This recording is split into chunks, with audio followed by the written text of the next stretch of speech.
சிவகங்கை மாவட்டம் காரைக்குடியின் காவல் தெய்வமான கொப்புடைய அம்மன் கோயில் திருவிழா நடந்தது.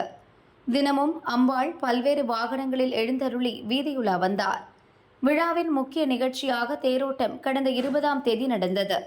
இறுதி நிகழ்ச்சியாக கோயில் வளாகத்தில் சர்வ அலங்காரத்தில் அம்மன் ஊஞ்சல் சேவை களை கட்டியது.